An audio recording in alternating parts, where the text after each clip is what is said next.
성공하는 사람들의 7가지 습관이라는 책으로 우리에게 아주 잘 알려진 분이시죠. 스티븐 커비 박사가 이런 말을 했습니다. 매일의 삶이 행복해지는 3가지의 선택이 있다. 이렇게 말합니다.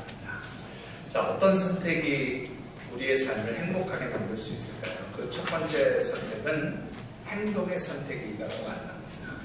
자, 이 행동의 선택이라는 것은 2가지로 나뉘어집니다. 하나는 뭐냐면 살아가는 동안에 뚜렷한 삶의 목표를 세우고 그 목표를 이루기 위해서 계획을 세워서 능동적으로 움직이는 그런 사람, 그런 행동을 하면서 살아가는 사람이 있는가 하면 삶에 주어진 환경이나 상황에 휩쓸려서 그 환경과 상황에 이리저리 이끌려 다니면서 수동적 선택을 하면서 살아가는 사람들이 있다는 거예요. 당연히 어떤 것이 더 행복하겠습니까?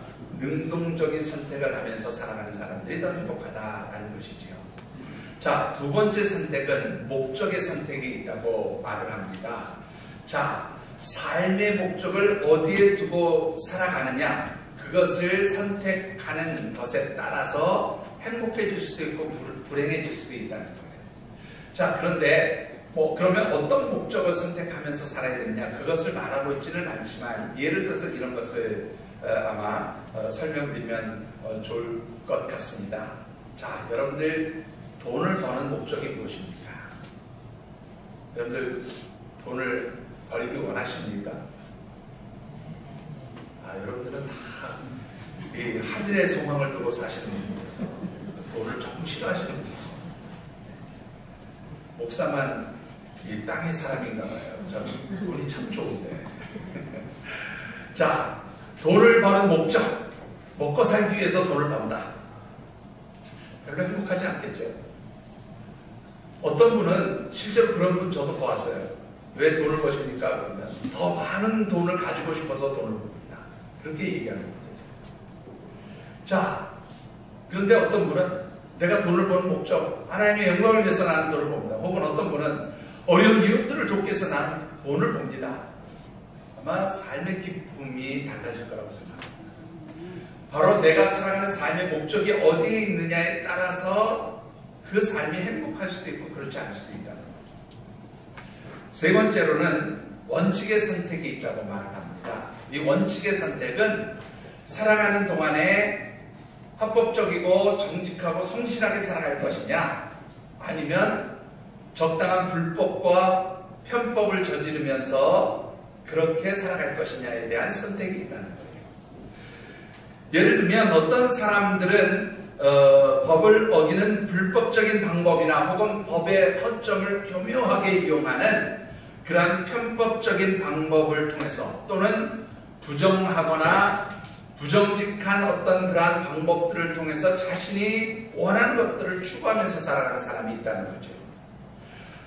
반대로 어떤 일을 하든지 늘 법적인 테두리 안에서 차근차근 성실하게 정직하게 그렇게 삶을 살아가는 사람들이 있다는 겁니다. 어떤 것이 더 행복할까요? 그것은 여러분들이 판단하시고 결정하시기 바랍니다. 아무래도 정직함 그리고 법적인 테두리 안에서 성실하게 살아가는 것, 이것이 우리의 삶을 더 행복하게 만들지 않을까 싶습니다. 자, 스티븐 커비 박사의 말대로 어떤 선택을 하면서 살아가는가에 따라서 우리가 행복해질 수도 있고 그렇지 않을 수도 있다라고 하는 이 말은 사실은 신앙적인 영역, 영적인 영역에서도 그대로 적용될 수 있는 말이라고 그렇게 설명을 드릴 수가 있습니다. 우리가 살아가면서 어떤 영적인 선택을 하는가 혹은 어떤 신앙적 선택을 하는가에 따라서 우리가 행복해질 수도 있고 불행해질 수도 있는 거죠. 어떤 영적 선택을 하느냐에 따라서 우리가 기쁨으로 살아갈 수도 있고 또는 기쁘지 않은 삶을 살 수도 있다라고 하는 것입니다. 한 달 동안 이 말씀을 계속 드립니다만은 만나는 사람마다 요즘에 기쁘고 즐거우십니까? 라고 물어봅니다. 코로나 때문에 정말로 행복하지 않습니다. 이런 말들을 다 쉽게 이야기합니다. 자, 그러면 코로나19라고 하는 이 바이러스 때문에 모두가 기쁨을 잃고 살아가는 요즘 이 시기에 우리가 함께 묵상하는 말씀의 주제, 어떤 주제입니까? 같이 한번 읽어보시죠. 예, 우리 주제 말씀입니다. 같이 읽어보십니다. 한 번 더 읽어보시지요. 자, 우리가 살아가는 동안에 우리의 삶에서 기쁨을 잃어버리게 만드는 네 가지의 환경, 네 가지의 상황들을 살펴보면서 우리가 그런 일들로 인해서, 그런 환경과 상황으로 인해서 기쁨을 잃어버리게 될 때에 우리는 어떤 것을, 어떤 질문을 생각해 봄으로써 기쁨을 회복할 수 있을까? 라고 하는 그런 관점에서 말씀을 묵상하고 있습니다. 그래서 지난 3번의 주의를 통해서 우리가 기쁨을 잃어버리는 3가지 상황을 말씀드렸어요. 첫 번째는 하나님 앞에 예배자로 그렇게 올라오는 것이 기뻐야 하는데 기쁘지 않을 때, 또 두 번째로는 내 삶에서 여러 가지 불가능한 일들을 만나고 그 문제들을 내가 해결할 수 없을 때, 그래서 기쁨이 사라질 때, 세 번째로는 살아가는 동안 내가 짊어진 인생의 짐들, 삶의 무게 때문에 기쁨이 사라질 때에 우리는 어떤 질문을 던지면서 기쁨을 회복할 수 있을까에 대해서 말씀을 드렸습니다. 오늘 마지막 4번째로 여러분들에게 드리고 싶은 말씀은 우리가 선택한 어떤 그 결정에 따라서 기쁨을 잃어버리게 되었을 때에 우리는 어떤 질문을 통해서 우리의 기쁨을 회복할 수 있느냐 하는 것입니다. 오늘 우리에게 주신 하나님의 말씀은 특별히 이스라엘 백성들의 불신앙적인 선택으로 인해서 기쁨을 잃어버린 그런 이야기가 기록되어진 말씀입니다. 특별히 주신 말씀을 묵상하는 가운데 사랑하는 우리 모든 하늘생 가족들은 늘 하나님이 주시고 하늘로부터 내려주시는 풍성한 기쁨의 삶을 누리며 살아가시게 되기를 주의 이름으로 축원합니다. 설사 기쁨을 잃었다면 여러분들에게 하나님 주시는 그 풍성한 하늘의 기쁨이 회복되는 시간이 되시기를 주님의 이름으로 축원합니다. 자, 우리의 삶에서 기쁨을 잃게 만들고 그래서 우리로 하여금 정말 힘들게 만드는 것, 그것이 무엇인가 하는 것입니다. 그것은 우리가 불신앙적인 선택을 하면서 부정적인 말과 생각에 사로잡히게 될 때에 우리는 기쁨을 잃어버리게 된다. 그렇게 말씀을 드리고 싶습니다. 본문 1절의 말씀을 우리 같이 말씀 받들어 읽겠습니다. 1절입니다. 우리 말씀을 미리 띄워주세요. 예, 같이 읽어봅니다.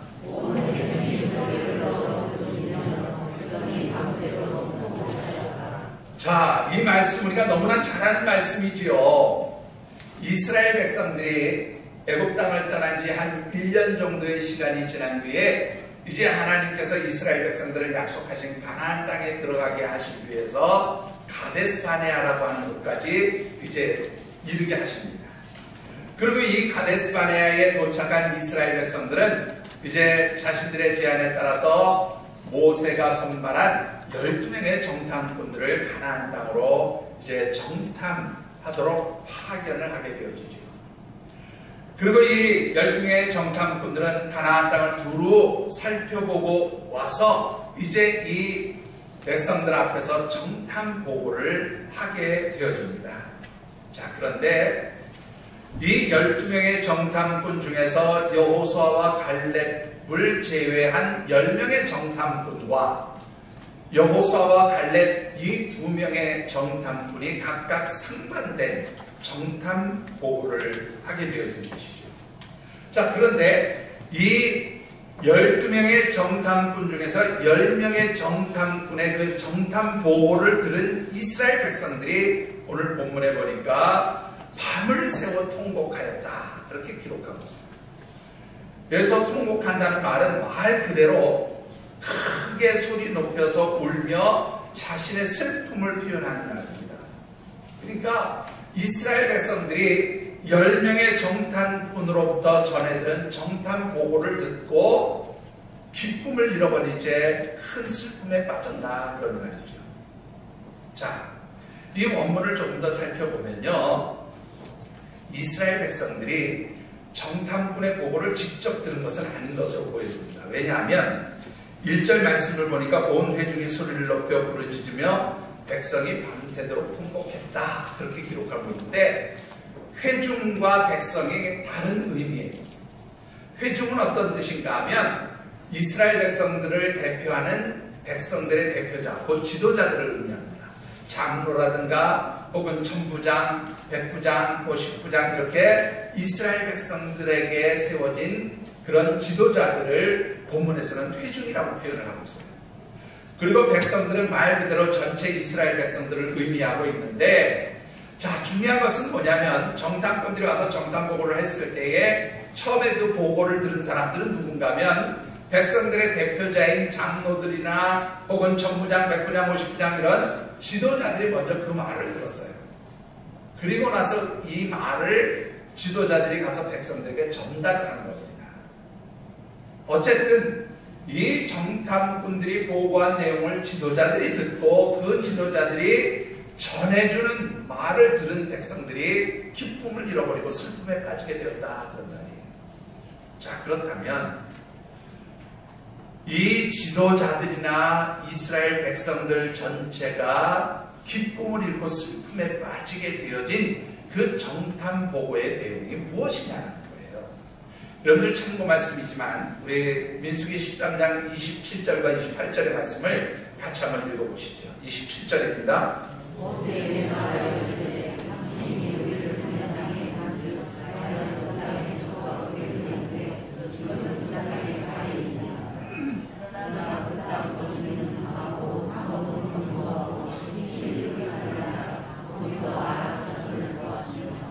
자, 이 말씀을 보면 정탐꾼들이 보고하는 내용이 잘 기록이 되어 있어요. 자, 먼저 27절의 말씀 한마디로 말하면 하나님께서 우리와 우리 조상들에게 주시리라고 약속한 그 가나안 땅은 우리가 들은 대로 무슨 땅?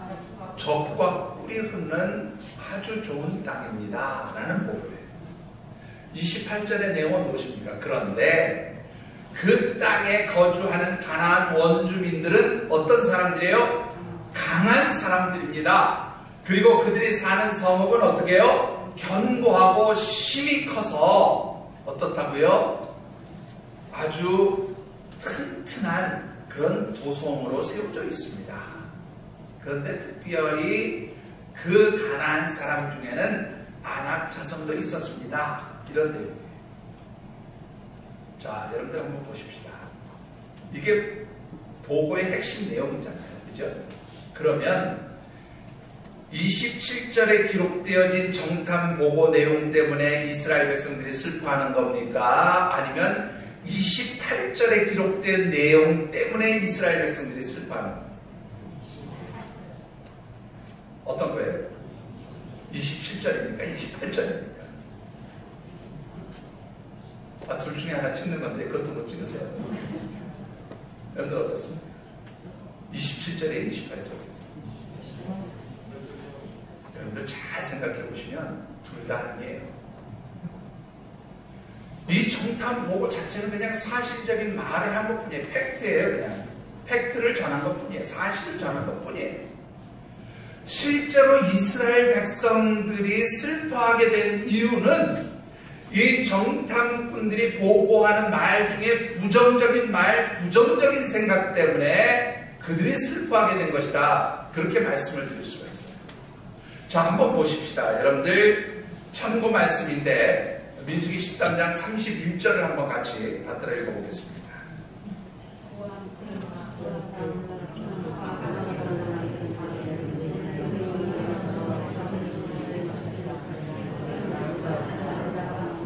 자, 여기에 보시면 정탐꾼들이 뭐라고 얘기를 하냐면 우리는 능히 올라가서 그 백성을 치지 못하리라. 요 부분만 참 살펴봅시다.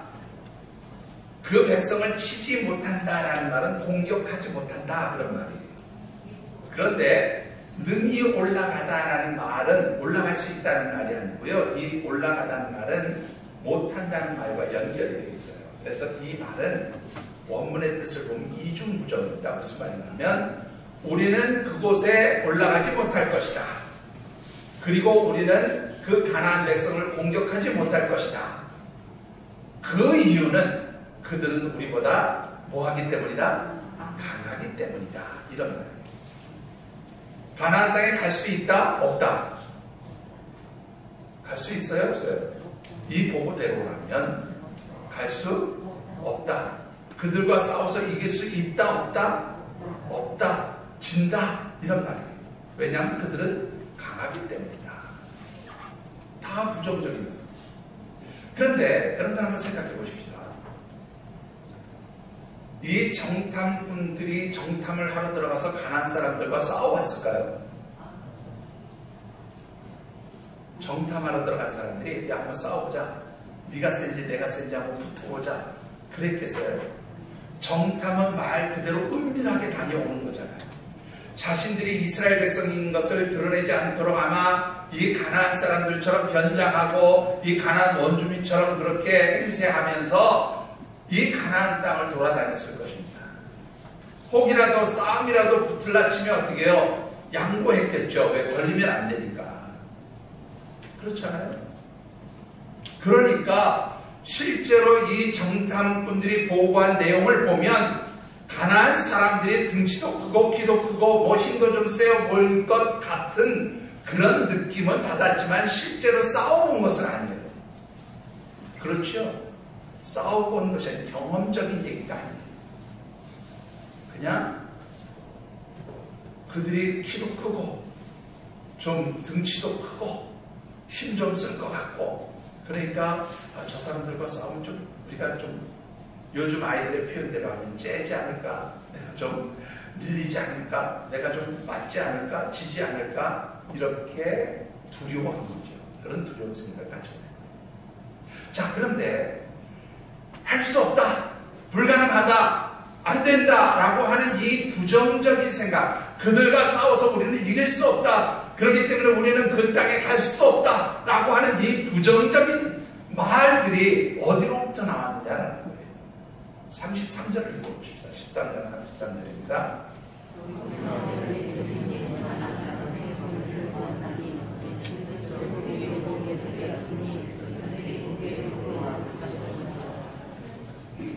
자, 여기에서도요 가장 핵심 단어만 한번 보십시다. 거기서 네피림 후손인 아낙 자손의 거인을 보았다니 그 거인 쪽을 봤다 그 말이에요. 그런데 여기 중요한 것은 우리는 스스로 보기에 메뚜기 같으니 그들이 보기에도 그와 같았을 것이라.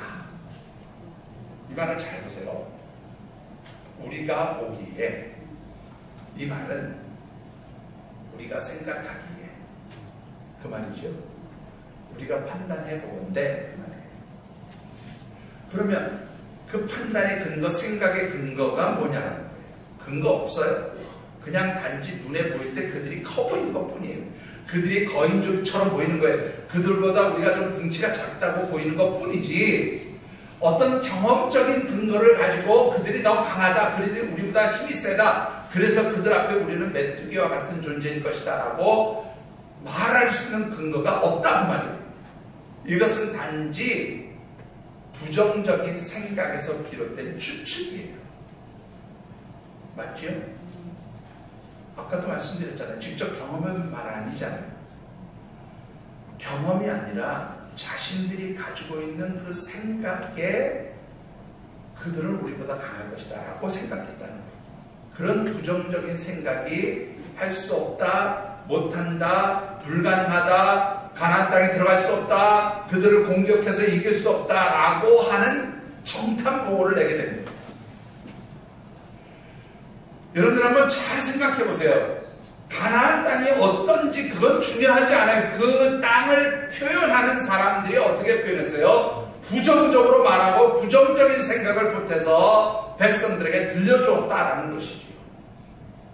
그런 부정적인 말과 생각을 듣게 된 이스라엘 백성들이 결국은 어떻게 해요? 기쁨을 잃어버렸고 그래서 그들은 통곡하기 시작한 것이다 라고 하는 겁니다.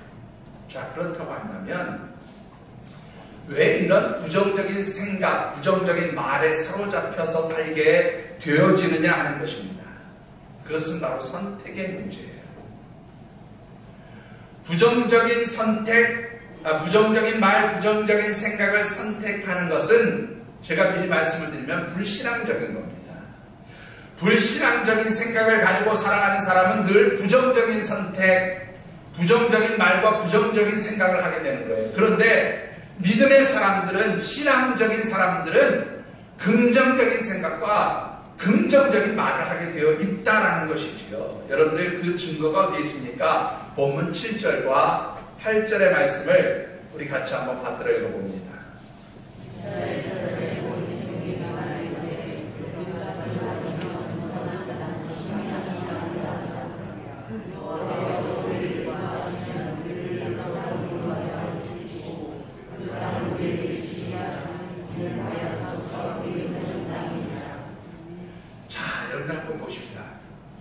이 7절과 8절의 내용은 여러분들이 보시는 대로 여호수아와 갈렙의 정탐 보고예요. 그런데 재미있는 것은 똑같은 것을 보고 왔잖아요. 그런데 이 여호수아와 갈렙이 강조하는 건 뭐냐면 그 가나안 땅에 거인족이 살고 있다. 그들의 성읍이 견고하고 크다, 튼튼하다. 그래서 공격하기가 불가능하다. 이런 것을 강조하고 있는 것이 아니라 그 땅이 얼마나 아름다운 땅인지, 그리고 우리가 그 땅에 하나님을 기쁘시게 하면, 하나님이 기뻐하시면 그 땅이 우리가 약속받은 땅으로서 들어갈 수 있다라고 하는 말을 하고 있다는 거예요. 자, 여러분들 한번 보십시다. 앞에 10명의 정탐꾼은 못 들어간다, 불가능하다, 그 땅을 밟아볼 수조차 없다, 공격조차 할 수 없다, 그렇게 이야기를 했다면 여호수아와 갈렙은 어떻게 얘기합니까? 그 땅 좋은 땅이다, 들어갈 수 있는 땅이다, 하나님이 기쁘시게 하면, 하나님이 기뻐하시면 그 땅의 주인은 누구다? 우리다 라고 그렇게 말합니다. 여러분 이렇게 한번 가정을 해보시지요. 만일 이스라엘 백성들이 이 10명의 정탐꾼의 보고와 이 여호수아와 갈렙의 정탐 보고 중에서 만일 여호수아와 갈렙의 정탐 보고를 선택했다면 어떤 결과가 나왔을까요? 여러분들 분명히 10명의 정탐꾼의 보고를 선택했을 때 그들은 슬픔에 빠졌어요. 기쁨을 잃어버렸어요. 그런데 만일 여호수아와 갈렙의 정탐 보고를 선택했다면 그들은 어떻게 해요? 가슴이 뛰었을 것 같아요. 이야, 하나님이 주신 약속의 땅 젖과 꿀이 흐르는데 우리가 하나님의 약속을 믿고 의지하면, 그래서 하나님 기뻐하시면 우리가 그 땅의 주인이 될 거야. 바로 이거지. 기대감이 있었을 겁니다. 기쁨이 있었을 거예요. 그렇지 않겠어요? 하나님이 주시는 거 좋은 거잖아요. 그러니까 기뻐하겠죠. 즐거워하겠죠. 기대감을 가지게 되겠죠. 그런데 왜 이들은 부정적인 말과 생각을 보고하는 10명의 정탐꾼의 보고를 채택했냐? 그것을 선택했냐? 그 이유는 바로 신앙적인 측면에서 판단했느냐, 불신앙적인 측면에서 판단했느냐, 바로 그게 기준이 되는 거예요. 여러분 한번 보십시다. 8절과 9절 우리 같이 한번 받들어 읽어보시죠. 8절과 9절.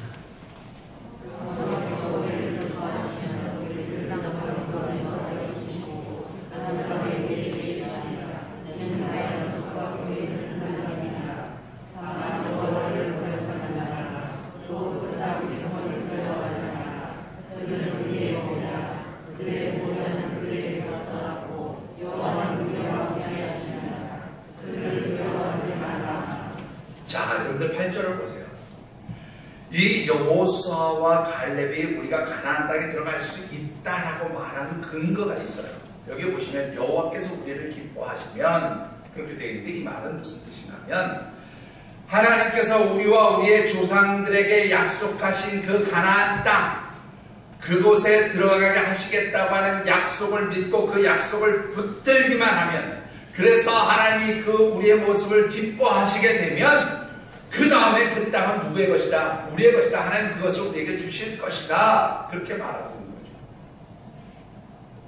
한마디로 가나안 땅은 우리 것이다 라고 말하는 것은 이 여호수아 갈렙의 믿음이었어요. 누구에 대한 믿음? 하나님께 대한 믿음이었다는 거예요.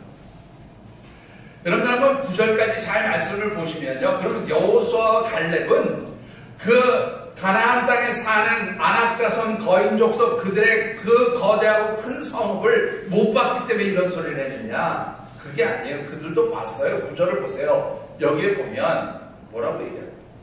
다만 하나님을 거역하지 말고 하나님 믿으라. 하나님이 우리와 함께 하시면 그들은 우리의 뭐가 된다? 먹이가 된다. 우리의 밥거리밖에 안 돼. 우리가 밥 먹듯이 그냥 퍼먹어버릴 수 있어. 끝날 수 있어. 이 얘기인 거예요. 단 한 가지의 차이예요. 무슨 차이입니까? 하나님께 대한 신뢰, 하나님께 대한 믿음이 있느냐, 그렇지 않느냐가 부정적인 말과 생각을 하느냐, 아니면 긍정적인 말과 생각을 하느냐, 그 차이를 가져오게 만들었다라는 것입니다. 사랑하는 성도 여러분, 여러분들은 스스로를 평가하시기에 부정적인 사람입니까? 긍정적인 사람입니까? 여러분들, 부정적인 사람에게는 기쁨이 없어요. 기쁨이 없는 이유를 제가 조금 이따 다시 말씀드립니다. 그러나 긍정적인 사람이 되면 긍정적인 말과 생각을 하고 행동을 하는 사람에게는 늘 기쁨이 풍성해지는 줄 믿으시기 바랍니다. 그런 믿음의 사람들이 되어주시기를 바랍니다. 자, 여러분들, 이 불신앙적인 선택을 하고 그래서 부정적인 말, 부정적인 생각을 하는 사람들에게는 기쁨이 없어요. 그런데 기쁨이 없는 사람들에게서 나타나는 전형적인 세 가지 특징이 있습니다. 자, 첫 번째 특징은 뭐냐면 무엇을 주든지 아무리 좋은 것을 줘도 그들은 악평한다는 거예요. 여러분들, 민수기 13장 32절의 말씀을 같이 받들어 봅니다. 전사님 미리 좀 영상을 띄워주세요. 말씀을 미리 띄워주세요. 13장 32절에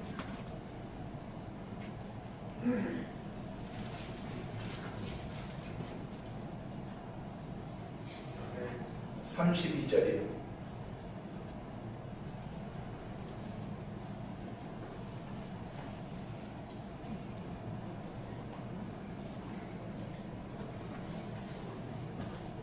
(13장 32절) 못 찾으셨어요?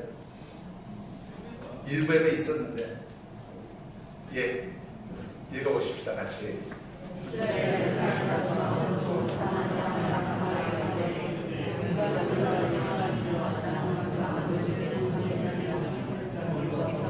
말씀을 줄이지 말고 그대로 놔두세요. 자, 여기 보세요. 여러분들, 이스라엘 자손 앞에서 그 정탐한 땅을 어떻게 했다고요? 악평했어요. 근데 여러분들 참 아이러니한 게 27절 기억하시죠? 조금 전까지 그들은 뭐라고 얘기했어요? 그 땅은 우리가 들은 대로 무슨 땅? 젖과 꿀이 흐르는 땅.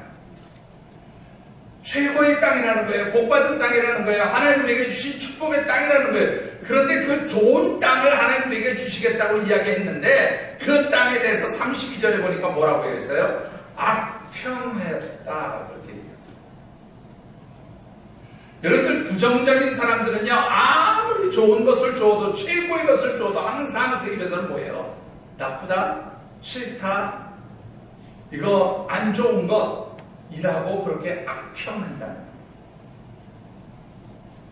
여러분들 자신이 내가 부정적인 사람인가 아닌가를 살펴보는 가장 좋은 방법은 좋은 것 줬을 때 어떤 생각을 가지는지 생각해 보시면 분명해져. 누가 좋은 것을 갖다 줬는데 좀 갖다 주려면 좋은 걸 갖다 주지.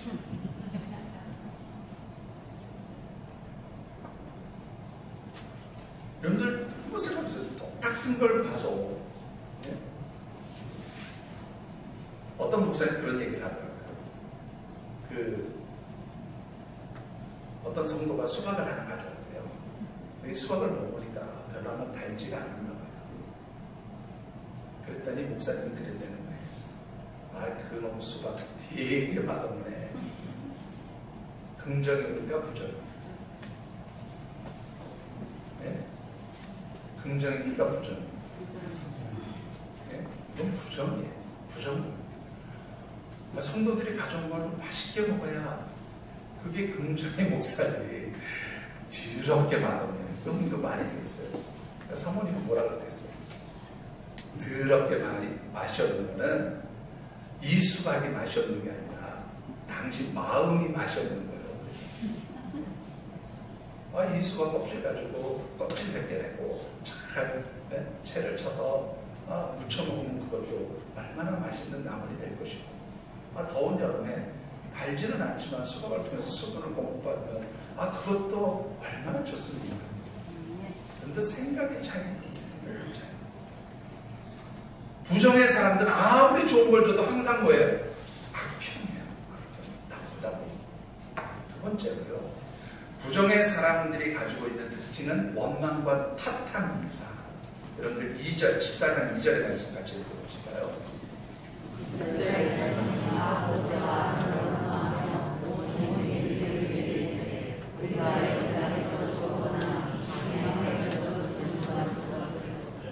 자, 여러분들 이 말씀 말 그대로 그거죠. 야, 우리가 애국 땅에서 차라리 사는 게 좋았을 것을, 종살이 하면서 그곳에서 살았으면 좋았을 것을, 모세와 아론 니들 때문에, 너 때문에 우리가 이 낯설고 문서는 이곳까지 와서 이제 죽게 되었구나. 탓합니다. 여러분들 부정적인 사람들은요, 조금 힘들고 어려운 환경을 만나면 항상 탓을 합니다. 남편 때문에, 아내 때문에, 자식 때문에, 누구 때문에 끝없이 탓을 하고 오는 겁니다. 긍정의 사람들은 어떤 사람들입니까? 비록 힘들고 어려운 환경이 내 앞에 펼쳐졌지만 하나님이 함께 하시니까 나 이거 뛰어넘을 수 있을 거야, 이길 수 있을 거야, 이거 잘 해결할 수 있을 거야. 이게 바로 믿음을 가진 긍정의 사람인 것이죠. 여러분들은 어떻게 생각하십니까?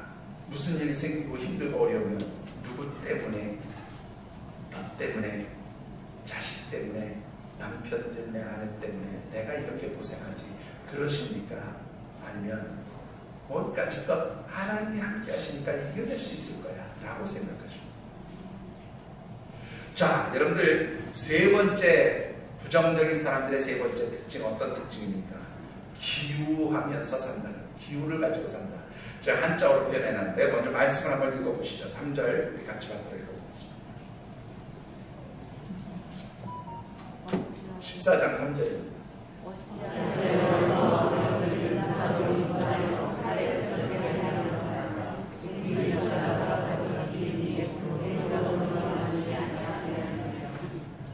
자, 여러분들 여기 보시면 이스라엘 백성들이 원망을 하는데 이 내용을 제가 좀 풀어서 얘기해 볼게요. 기우라는 말부터 좀 먼저 설명을 하도록 하죠. 이 기우라는 말, 한자로 기우라고 제가 써놨는데요. 이 기우라는 말은 중국 고사에 나오는 말이죠. 중국 이나라의 어떤 사람이 하늘이 무너질까 걱정이 돼서 잠을 안 자고 밥을 먹지 않고 걱정을 했다라는 말에서 나온 그 고사이지요. 한마디로 말하면 일어나지도 않은 일, 또 일어날 수도 없는 일에 대해서 쓸데없이 걱정하는 것을 기우라고 얘기해요. 부정적인 사람들의 특징이 바로 기우를 하는 사람이에요. 기우, 그러니까 쓸데없는 걱정하는 사람들이에요. 자, 보십시다. 3절을 보시면 이스라엘 백성들이 쓸데없는 걱정을 하고 있어요. 자, 여기 보시면 뭐라고 했는가 하면 하나님께서 우리를 그 땅으로 인도해서 가나안 사람들의 칼에 우리를 죽게 하고 우리의 아내와 자식들은 그들의 종과 노예가 되도록 하기 위해서 우리를 이곳으로 데리고 왔다. 그렇게 이야기를 해요. 그런데 한번 생각해 보십시다. 하나님 만일 그럴 것 같으면 무슨 이런 말도 안 되는 수고를 했을까라는 것이죠. 한번 생각해 보십시다. 아니, 이스라엘 백성들은 이미 애국 땅에서 뭐였어요? 모르세요? 이미 애국 땅에서 그들은 종과 노예로 살았어요. 그러면 애국 땅에서 이미 종과 노예로 살고 있는 사람들을 다시 데려다가 가나안 땅 사람들에게 종과 노예로 만들기 위해서 하나님 데리고 왔다고요? 여러분들이 하나님 같으면 그렇게 하시겠어요? 그냥 놔두면 종과 노예로 살아가는데 굳이 이 가나안 땅까지 와서 종과 노예로 살아가게 할 일이 뭐가 있냐고요? 그 말이에요. 말이 안 되잖아요. 자, 또 생각해 보십시다. 하나님이 이스라엘 백성들을 이 가나안 사람들의 칼에 죽게 하기 위해서 데리고 왔어요? 죽게 할 것 같은 무슨 1년 동안이나 이들을 광야에서 만나로 먹이고 입히고 이러면서 데리고 왔겠냐고요. 그냥 이스라엘 백성들 애굽 땅에서 나올 때에 홍해 앞에서 가만히 놔뒀으면 애굽 군대들에 의해서 다 죽었을 거예요. 안 그렇습니까? 왜 굳이 하나님 홍해를 갈라서 그들이 애굽의 군대로부터 살아남도록 그렇게 하셨느냐는 거죠. 아니 거기까지도 좋습니다. 만일 하나님께서 이들을 죽이실 것 같았으면 아니 그 광야에서 아무것도 없는 풀 한 포기 물 한 모금 얻을 수 없는 바로 그곳에서 왜 굳이 만나를 주시고 메추라기 주시고 그래서 그들을 먹여 살렸느냐는 거예요. 아니 뭐 이거 먹을 것 그만두고 그 한 모금의 물조차 구하기 어려운 광야에서 하나님이 물을 주시지 않았으면 그들은 목말라서 죽었을 거예요. 그런데 물 주시고 먹을 것 주시고 고기 주시고 굳이 1년 동안 그들을 보호하셨다가 왜 가나안 땅에 와서 죽게 만드시냐고요. 왜 그렇게 쓸데없는 수고를 하시겠어요. 하나님이 이스라엘 백성들을 애굽 땅에서 가나안 땅까지 데리고 오신 이유는 그들에게 좋은 것 주시기 위한 것을, 하나님이 그들의 조상들에게 약속했던 그 적과 꿀이 흐르는 가나안 땅 그 좋은 것을 주시고 그들에게 살게 하시기 위해서, 그 땅에서 번성하도록 하시기 위해서 그들을 데리고 오신 거예요. 근데 이들은 쓸데없는 걱정하는 거죠. 말 그대로 기우를 하고 있는 겁니다. 일어나지 않은 일들을 마치 일어날 일처럼 그렇게 앞당겨서 걱정하고 있다 그 말이에요. 여러분들은 어떻습니까? 살아가면서 우리가 물론 여러 가지 힘들고 어려운 일들이 우리 앞에 다가올 수 있어요. 그런데 아직 내 앞에 다가오지도 않은 일을 가지고 이것 때문에 아프면 어떨까? 힘들면 어떨까? 직장에서 잘리면 어떻게 하지? 그런 걱정하면서 살아가는 분 안 계십니까? 당하면 그때 가서 걱정하세요. 아직 당하지도 않은 일 끌어다가 머리 싸매고 누워있지 마시고 그냥 하루하루 기쁨으로 살아가시게 되기를 주님으로 축원합니다. 부정적인 사람은 아직 일어나지도 않은 일, 일어날 수도 없는 일을 굳이 끄집어다가 지금 끌어안고 어떻게 고민하는 거예요. 여러분 어떻게 생각하십니까? 저희 아이들 얘기를 제가 가끔 해서 죄송합니다. 미국에 있는 아이들이 코로나 때문에 이제 뭐 일하지 못하고 그러니까 수입이 없으니까 우리 아들 어머니가 아빠 큰일 났어요. 어떻게 살아야 되는지 앞이 캄캄해요. 뭐 자기 딴에는 걱정이 됐겠죠. 사실은 뭐 작은 생활비가 들어가는 것이 아니니까 굉장히 걱정이 됐을 겁니다.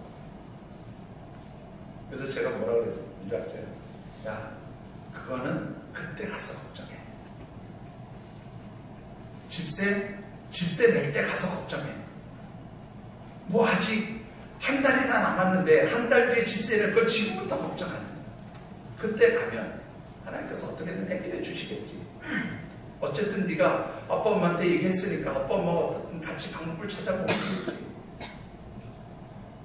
여러분들 3개월입니다. 3개월 동안 집세 못 내지 않았어요. 자기 자동차 페이먼 못 내지 않았어요. 굶지 않았어요. 3개월 동안 일을 거의 못했지만 3개월 동안 지금도 잘 건강하게 살고 있어요. 어제도 그런 통화를 했습니다. 여러분들 어떻습니까?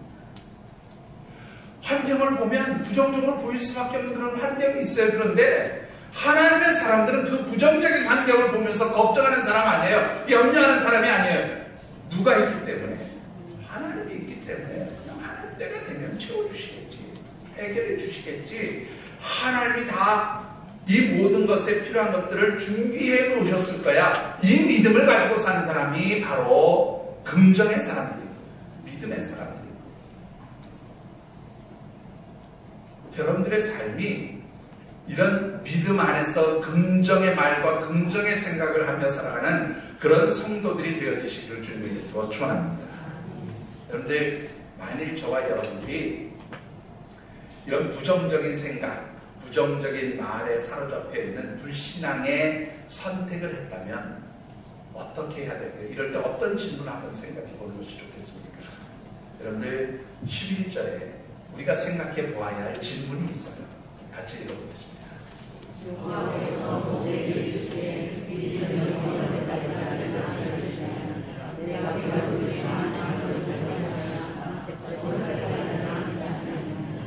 여기에 보시면 하나님께서 두 가지 질문을 던지세요. 첫 번째 질문은 뭐냐면 이 백성이 어느 때까지 나를 멸시하겠느냐?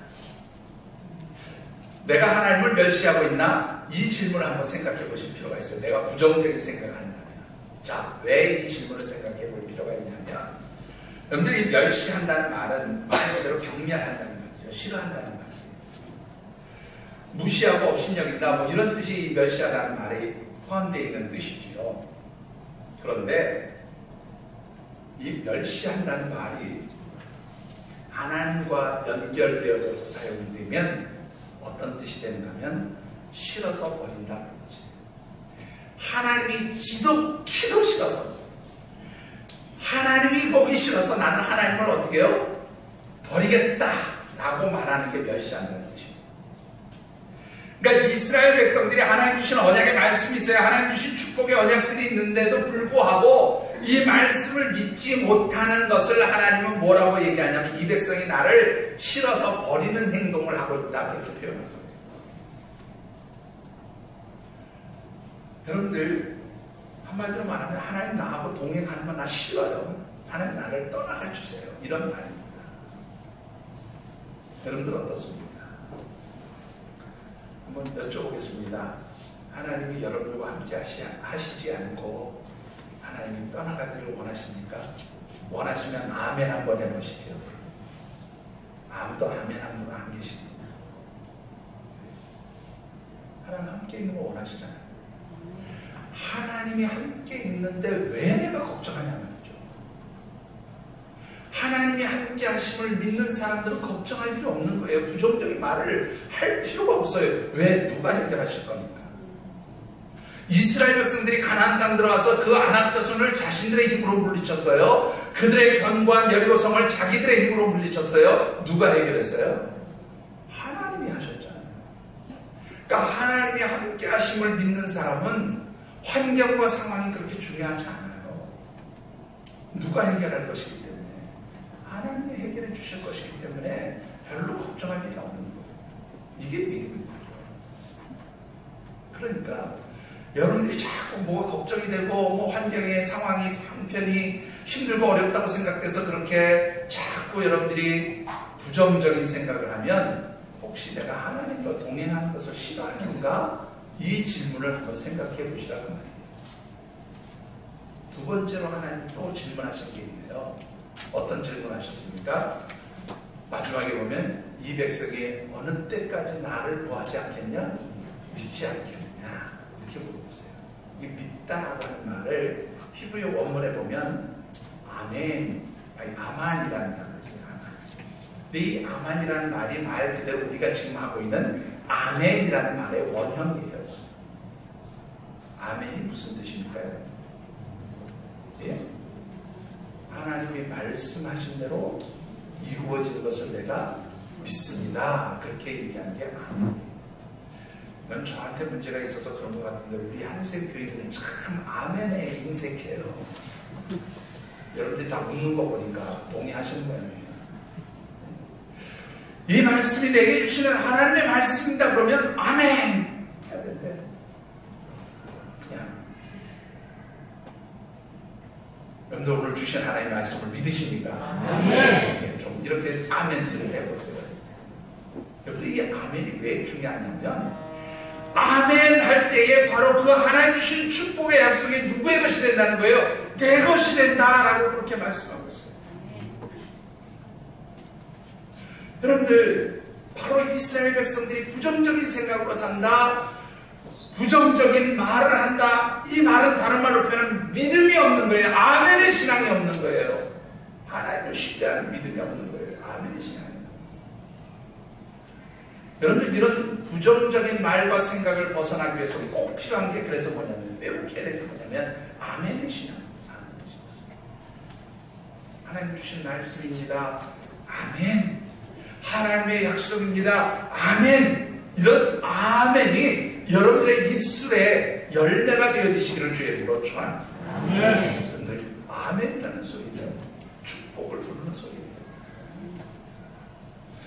여러분들, 우리가 이런 아멘의 신앙, 하나님을 향한 절대적인 믿음을 가지고 아멘의 신앙에 따라서 긍정적인 말과 생각을 할 때 하나님 주시는 축복이 무엇일까요? 여러분들, 우리 본문 6절부터 8절까지 쭉 그 내용이 기록되어 있는데, 특별히 우리 8절 다시 한번 같이 읽어보시죠. 8절입니다. 여호와께서 우리를 구하시면 우리를 구하시고 땅을 우리에게 주시리라. 이는 하여져가 우리를 낳느니라.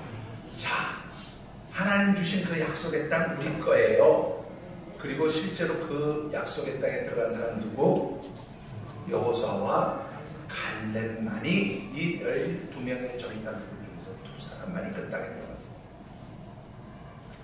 이스라엘 백성들 전체 가운데에서 하나님이 주신 이 약속의 말씀을 믿고 아멘으로 했던 사람은 바로 이 2사람밖에 없었어요.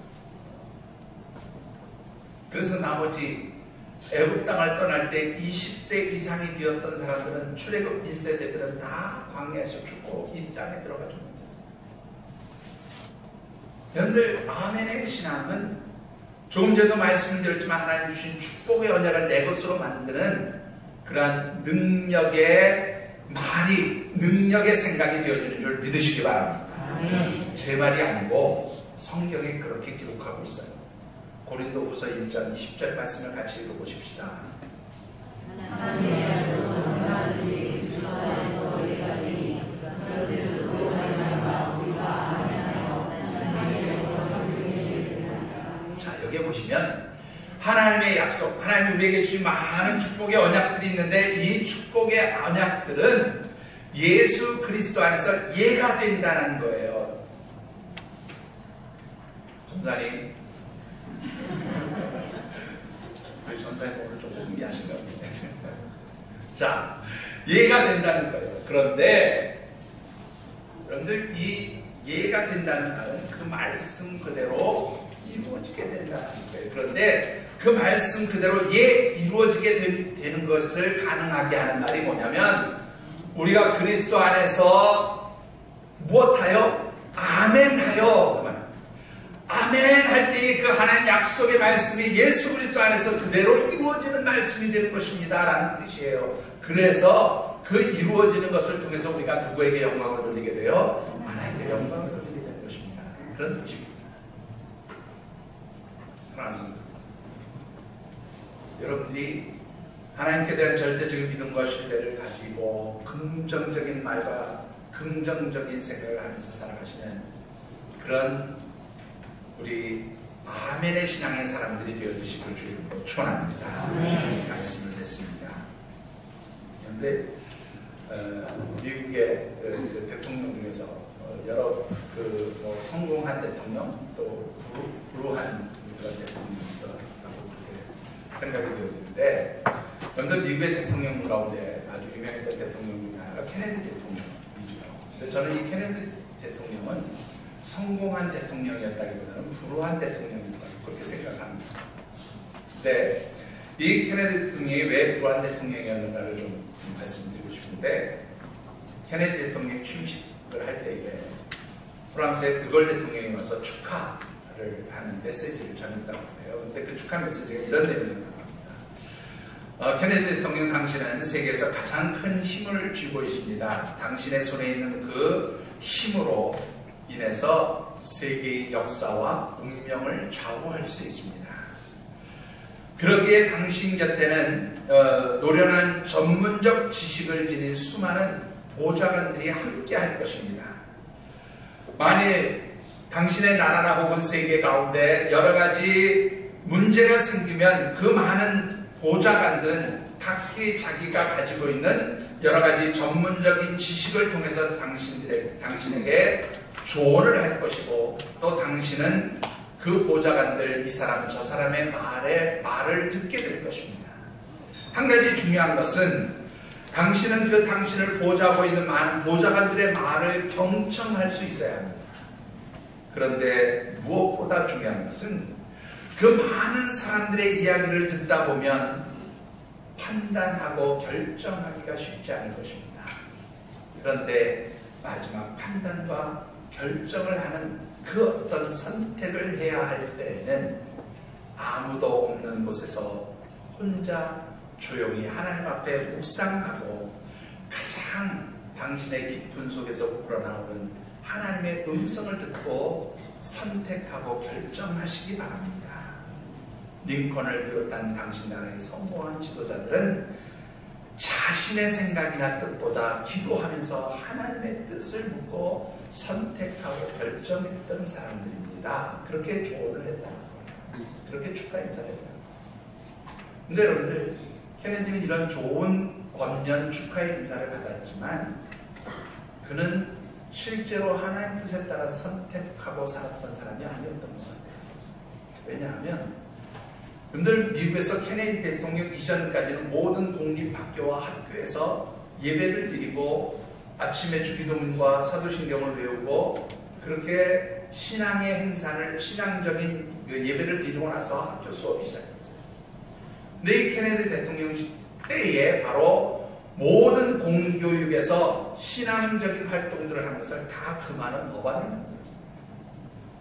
미국이 영적으로 가장 타락하기 시작한 때가 바로 이 케네디 대통령 그 법안이 통과한 이후부터 미국이 아주 영적으로 타락한 나라가 되어버리고 말았습니다.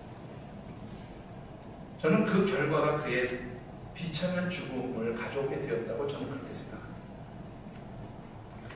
여러분들, 우리가 성경 많은 책들이 있는데 그 중에서 기쁨의 서신이라고 불리는 책이 한 권 있죠. 어떤 책입니까? 어떤 책이죠? 빌립보서입니다. 빌립보서는 여러분들이 아시는 대로 사도 바울이 로마의 옥중에서 쓴 편지예요. 이 빌립보 서신에는 여러 곳에서 기쁨을 말하고 있어요. 그래서 별명이 기쁨의 서신입니다. 여러분들 한번 가만히 생각해 보십니다. 감옥에 있는 사람이 무슨 기쁨이 있었을까? 무엇 때문에 기뻤을까? 감옥에 있는 것이 기뻤을까요? 어떤 환경이라도 그 감옥이라는 환경 속에서 기쁨을 얘기하는 건 참 쉽지 않았을 것 같아요. 근데 왜 사도 바울은 이 감옥 속에서도 기쁨을 말할 수 있었을까요? 오늘 그 비결이 바로 여러분들 잘 아시는 빌립보서 4장 13절에 나왔습니다. 내게 능력 주시는 이 곧 하나님 안에서 내가 모든 것을 할 수 있습니다. 능력 주시는 하나님 안에서, 내게 힘과 능력을 주시는 그 하나님의 능력 안에서 나는 어떠한 환경, 어떠한 상황, 어떠한 형편에 처할지라도 이 모든 것에서 내가 원하는 것을 누릴 수 있습니다. 이 모든 환경 속에서 내가 원하는 것을 가능하게 할 수 있습니다. 이게 바로 기쁨의 근원이 되는 것이죠. 사랑하는 성도 여러분, 참으로 쉽지 않은 시대를 살아가고 있지만 하나님의 자녀, 하나님의 백성, 믿음의 사람들인 저와 여러분들은 하나님을 바라보는 믿음, 곧 아멘의 신앙 안에서 하나님 주시는 풍성한 기쁨들을 누릴 수 있게 되어지는 줄 믿습니다. 이 믿음으로 늘 기쁘게 살아가시는 능력 있는 하나님의 백성들이 되어주시기를 주님의 이름으로 축원합니다. 기도하겠습니다.